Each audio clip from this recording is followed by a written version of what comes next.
Nining matahong adong igpapahulay mga igsoon, nagunahuna ko ba nga kung unsa nga akong idalit or i-share kaninyo. Kay lagi atong panahon karon di na gyud katiaw-tiawan. Pero usahay kita mga igsoon, kung gusto kita maluwas, usahay makahuna-huna ta nga kinahanglan mutuman ko ani, kinahanglan musimba jud ko para maluwas ko, di ba? Usahay mao man ang nasa atong hunahuna. Pero sa atong pagtuon ni ining adlaw igpapahulay, akong i-declare o akong isulti o akong isaysay ang chapter 21 ng Mind, Character, and Personality Volume 1 entitled Christ Deals with Minds. So usahay sa atong hunahuna, kinahanglan buhaton nato ni, kinahanglan maging strict tayo sa pagtuman sa balaod para maluwas ta, di ba? Usahay mao man gyud na bisan sa mga ubang mga panatik nga mga Adventista nga kinahanglan vegetarian ka para makasunod o para pag nakahimo na tag self-righteous.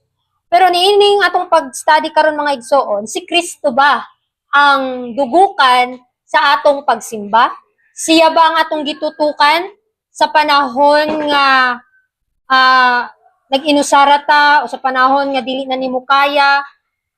Naghandom ba ta nga si Kristo ang atong gitutukan? Kasi usahay, magtanaw ta sa atong kaugalingon kung nakatuman ba ta ani nga mga kamatuoran, kung nakasimba ba ta, no?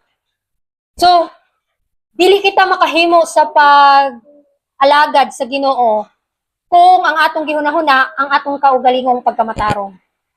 No, mapakyas ta, no? Mga sa akong kaugalingon mga igsoon, kung magtutok bitaw ta bisan sa akong kaugalingon, maluyag gid ta.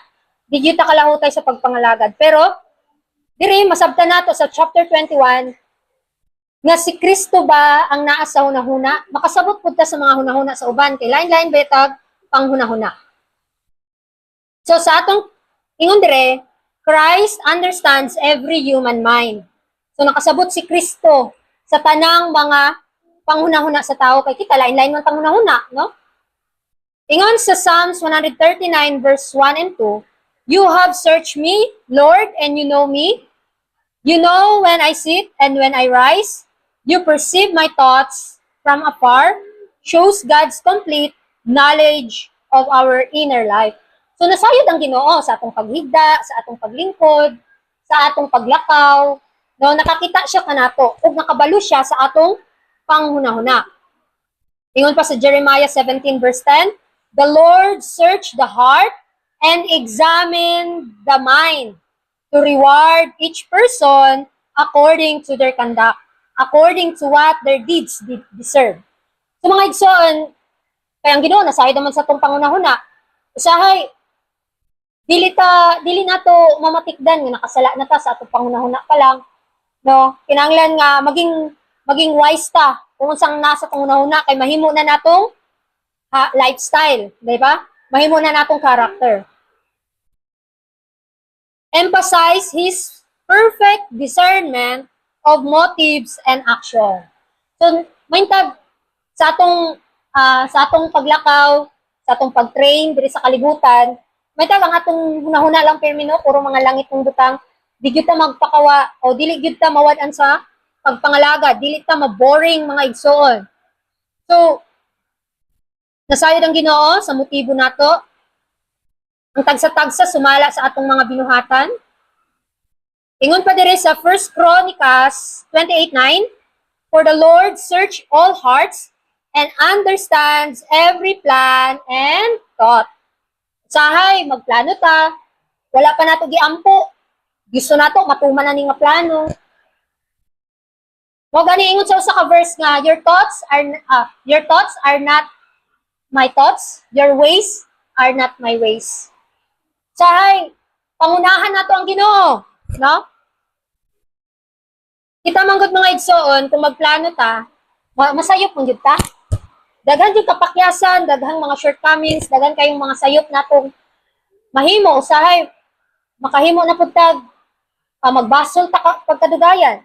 No?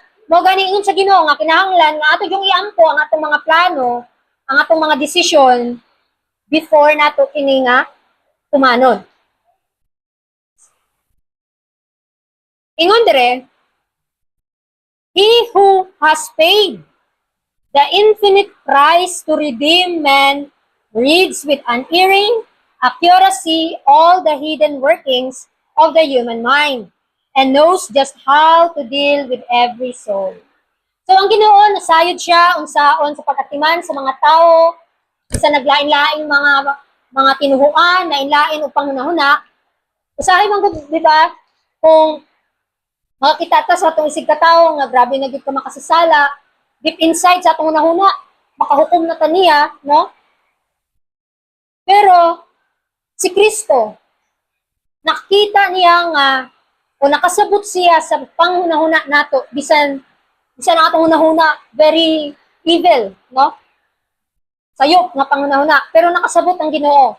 Ingon pa dire, si Kristo nga nagbayad sa walay sukod nga presyo aron matubos ang tanang tawo, adunay siya hingpit nga kahibalo sa tanang tinago nga pagbati ug hunahuna sa kasing-kasing sa tao. So walay butang nga natago gikan sa iyang mga mata. Mga usahay, mga igsoon, no, maulaw na lang gyud. Maulaw ko sa tubangan sa Ginoo tungod kay naa siya mga plano para sa akong kinabuhi. Usahay, musukwahi ko, no? Mga igsoon, kinahanglan kung unsa ang plano sa Ginoo nato, dili ta magduha-duha. Kinahanglan mosunod ta sa iyang mga plano. Christ drew people through love and peace. So, si Kristo, nung napa siya diri sa kalibutan, and hangtod karon nga nagpabilin ang iyang presensya kanato, nakita niya ang kada tawo, nga dunay gugma ug kalinaw. Usahay kita, wala tay kalinaw. Kay dili nato gipili ang pagkamatarong sa Ginoo. Mao gani ingon dire, even amid the turbulence of angry enemies, he was surrounded with an atmosphere of peace. Bisan usahay kita, dali ra kata masuko, no? Pero si Kristo, gusto siya nga ibutang sa atong unahuna na pinalit kita niya sa usa ka bili, ang dugo sa anak sa Dios. Gipalibutan kita sa bisan sa mabaga kaayong panganod sa kasakit. Apan ang Ginoo nagpadayon sa pag-ingon, he was surrounded with an atmosphere of peace. Bisan bitaw nga gidaog-daog ta or bisan pa kinabuhi pa nato ang kuhaon o grabe na ang pagdumot sa atong mga isig tawo sa atoa, kung anaa ni Kristo, aduna kitay kalinaw. Ingon pa diha, Christ revealed the true character of God. So mao lamang kini ang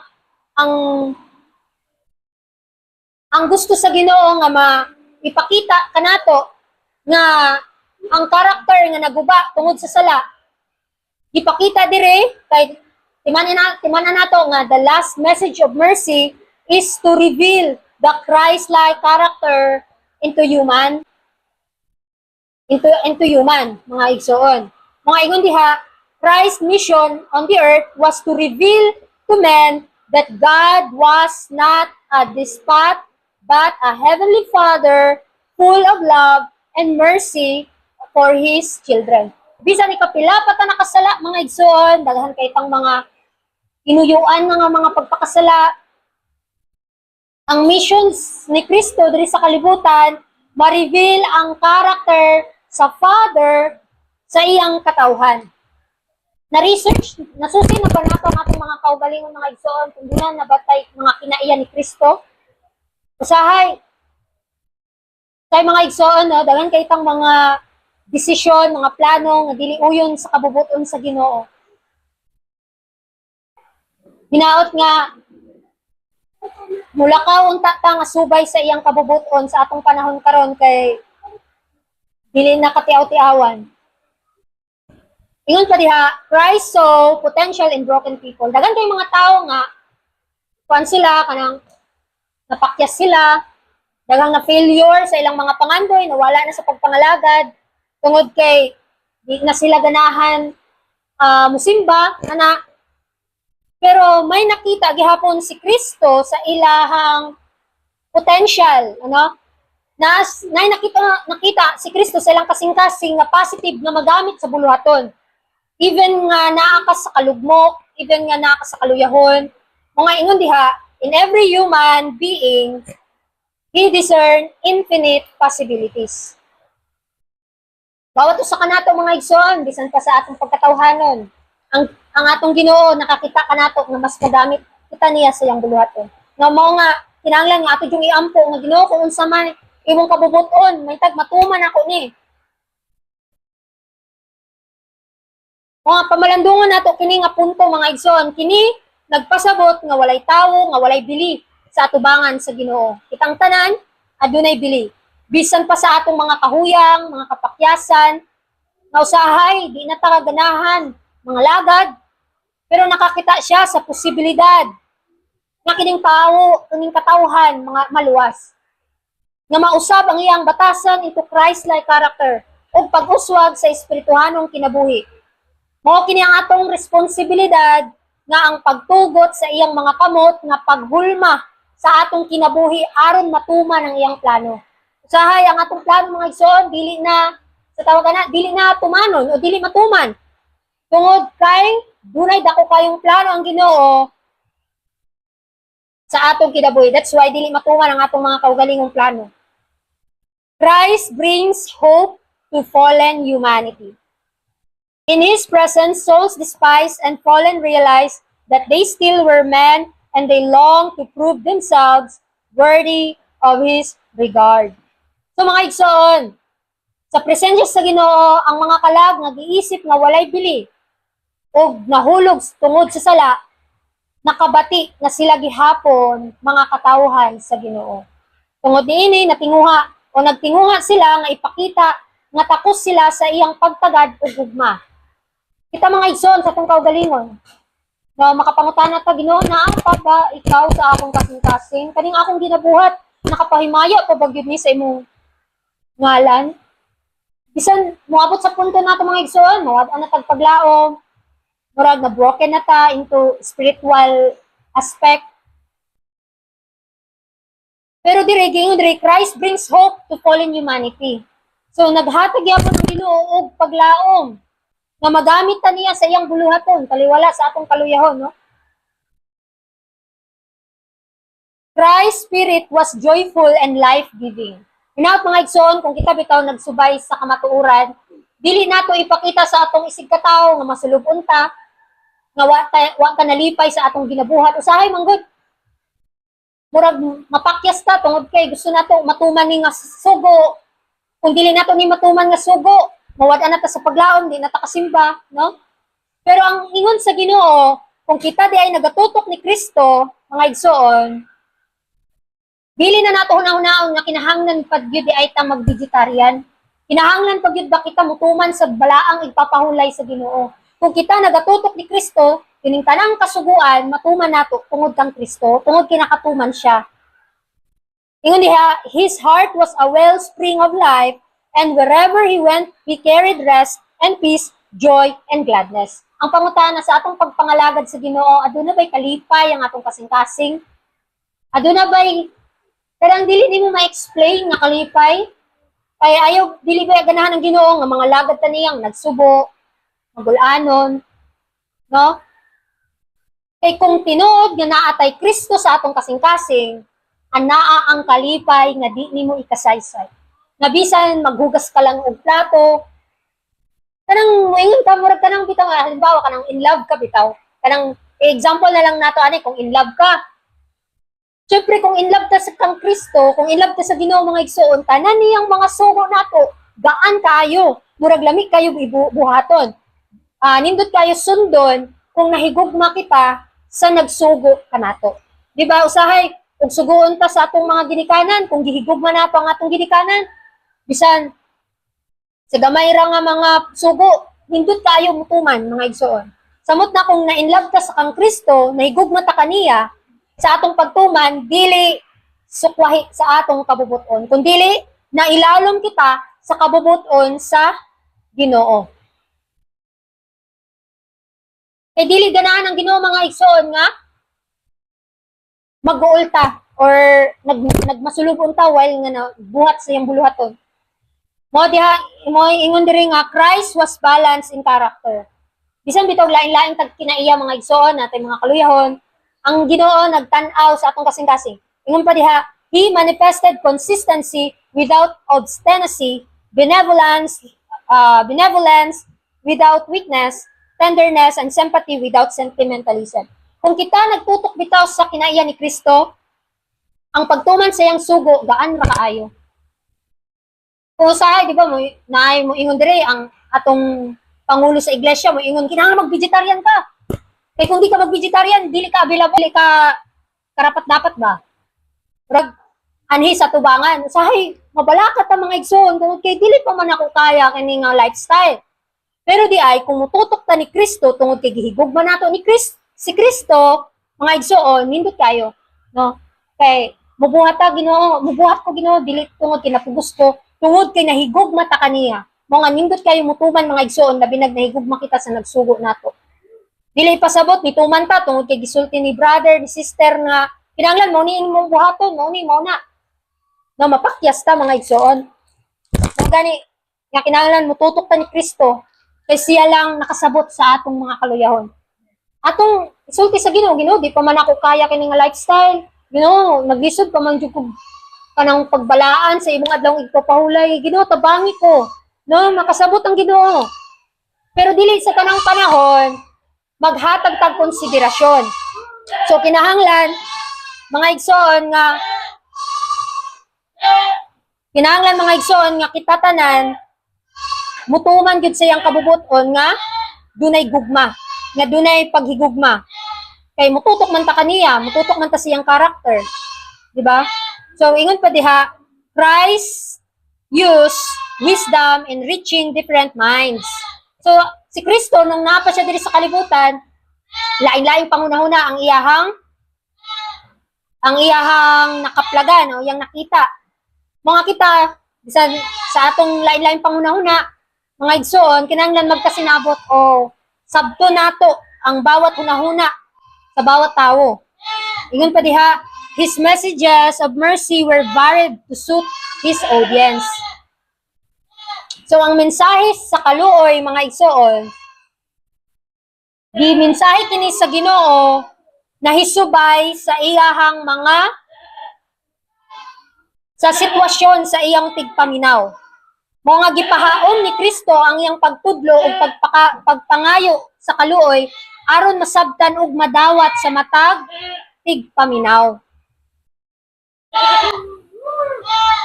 Kay lain-lain man ta og giagian, lain-lain og mga kasinatian. So nagpakita gihapon nga si Kristo, nagpakita dire sa atong gitun-an nga si Kristo kabalo mo angay sa kahimtang sa matag kalag. Kung usahay sa tong kahimtang mga igsoon, wala kay tay mga pananom, no? Dayon dili mga maglisod tag vegetarian mga igsoon kay wala man tay saktong pananom. So ang Ginoo kabalo siyang moangay sa kahimtang sa matag kalag. Mo gani gisugo ta sa Ginoo nga magpananom ka mo. Balik ka mo sa batikan hong pagpuyo aron nga makasunod kita sa magsunod kita sa iyang kabubuton o sa paghisubay sa lifestyle nga naa sa iyang kabubuton. Ingon pa dira, Christ wants our mind united with His mind. The mind becomes one with His mind. Sahay magplano ta, magdesisyon ta nga sukwahi sa kabubuton sa Ginoo, pero ang gusto sa Ginoo nga mahiusa kita sa iyang panghunahuna. Mo gani giingon sa verse nga, let this mind be in you which was also in Christ Jesus. Kung naa natay panghunahuna nga sama ni Kristo, nindot na kaayo mga igsoon musunod nga nahisubay sa iyang kabubuton. For our conclusion, He or Jesus understood human weakness without approving sin. So nakasabot siya sa atong kaluyahon, pero dili ipasabot nga kung unsa imong sala nga gibuhat karon, uuyon na lang pud ang Ginoo nga buhatag gyapon nga sala. Ang Ginoo nakasabot sa atong kaluyahon, pero gusto ta nga bag-uhon. Dili kay magpabilin lang sa mao nga kinabuhi sa pagpakasala. He spoke truth without crushing the sinner. Sa pagsaysay bitaw sa Ginoo sa kamatuoran, dili siya usahay manggod mag-correction ta sa usa ka tawo kung nakasala siya. Mao nga ang tawo ma-offend ana. Pero ang Ginoo, kung siya di ay magtudlo sa kamatuoran, dili niya pasakiton ang kasing-kasing sa makasasala. Kabalo ang Ginoo, kung unsay imong sala, sige lang ihilak ra na kay nasayod ang Ginoo sa imong kasing-kasing. Pero the more nga nag-correction ang Ginoo ni sa usa ka makasasala, wala niya kini murag offended ba nga pagkasulti. Mao gani mga igsoon bilang mga sumusunod ni Kristo kinahanglan kung magtudlo bitaw ta sa kamatuoran, dili unta ma-offend no ang mga tao ilabi nag dili pa nato kauban sa pagtuo no. Yun pa dire, he corrected with love, taught with wisdom, and restored with hope.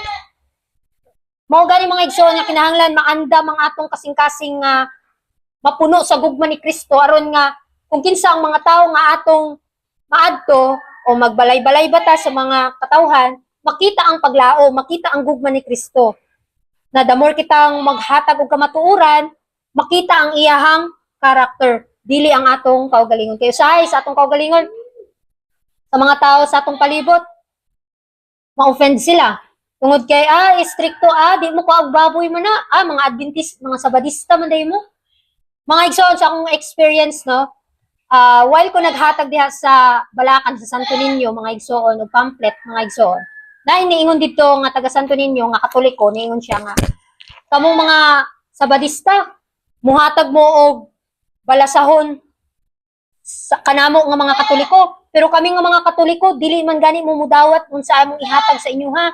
Usahay, murag ma-offend mong ko sa iyang giingon nga, kanang muhatag ra mo dito sa mudawat, kami nga dili mudawat, ayaw migtagai. Mao nga ang mga tao dito nga nagtapok man sila, o amang ko dito gatapok sila. Usahay, magduha-duha na lang bitaw ukab sa pamphlet nga panghatag.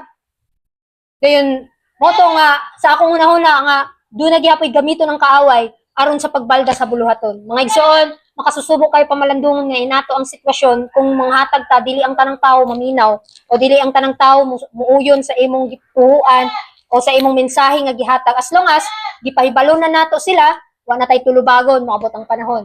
So ang ato lang buhaton nga ipakita ang nato ang kinaiya ni Kristo, ang gugma nga itudluan sila nga naay paglaom, nga makita unta nila ang kinaiya ni Kristo sa atong kinabuhi aron bisan dili ta magwali nila, makakita unta sila sa kamatuoran nga naa ni Kristo. For the last, again, conclusion, Christ revealed that true ministry is not only about giving information, but transformation. Kaya the more kang magmensahe bitaw sa atong mga silingan, no, dili man sila magtan-aw sa atong inistoryahan, dili man sila makakita nato kung magwali ta diri sa tubangan. Ang ilang ginatan-aw, ang imong kinabuhi. Ang imong kinabuhi kung nahasubay ba niining kamatuoran o nahisubay ba sa iyang pagtulunan. Mao gani nga ang ministry ni Kristo nga gidala diri sa kalibutan aron makasunod pud unta ta is not giving information, is not giving like preach the gospel, no?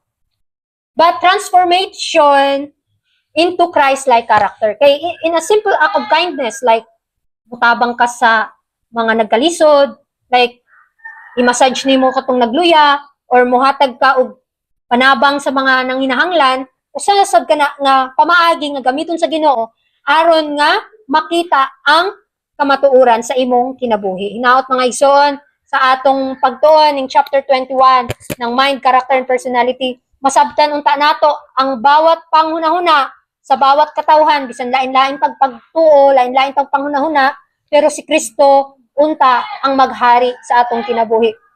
Og diri na lamang kutob, ug daghang kayong salamat sa inyong pagpaminaw.